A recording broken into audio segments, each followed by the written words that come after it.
Now, with regards to completing your paperwork and moving towards a close, remember that closes are simply emotional or logical stories relative to a buyer's situation. Now, the seller always ends the persuasive story with a direct solicitation for business. They can be quips, analogies, parables, or jokes meant to really convey some serious information or just be funny and impractical.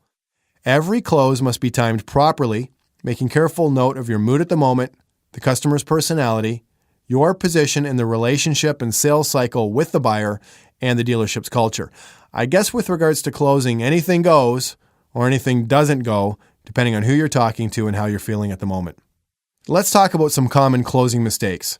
There's 5 of them. Number 1, don't pre-qualify people.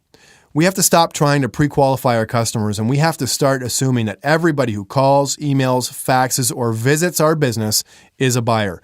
The only questions are, what are they going to buy, from who, and when? Second one, don't take shortcuts.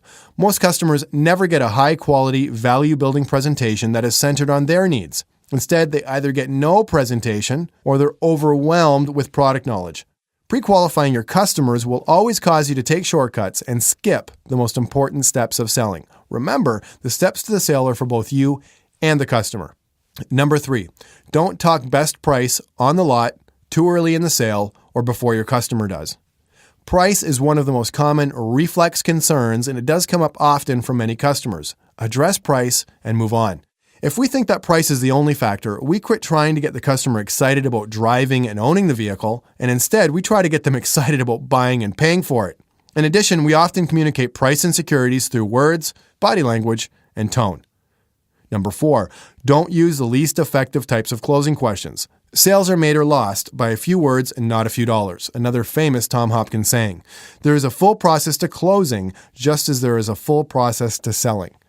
And please, number 5, don't give up too soon. Persistence pays. Our children know this. Most salespeople make the mistake of thinking no means no. It usually means people aren't just quite ready to say yes. Over 80% of sales are actually closed on the 5th different try. Now, providing you ask for the sale, which actually 52% of salespeople don't, according to the last survey I read, there are only 5 root reasons why someone won't or can't buy from you. Now, one of the most common objections you're going to hear is, I want to sleep on it, or I want to think about it.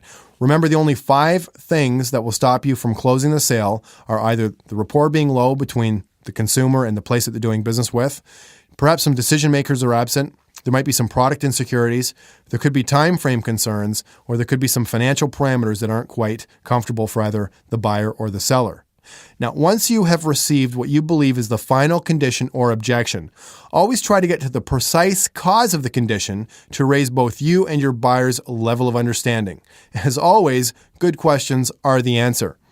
Now, the general ways of closing or setting up a strong be-back possibility on almost every condition you're going to hear are, and maybe this is worth writing down, turning the buyer over to someone else, taking the product away, a tactful apology, a conditional agreement, perhaps some informational take-home kits, secondary appointments, taking the product to the person or to the absent decision maker, phoning them, creating some urgency, following up, representing, redemonstrating, or renegotiating, creative financing, switching products completely, producing testimonials, or again, I'll say it twice, following up.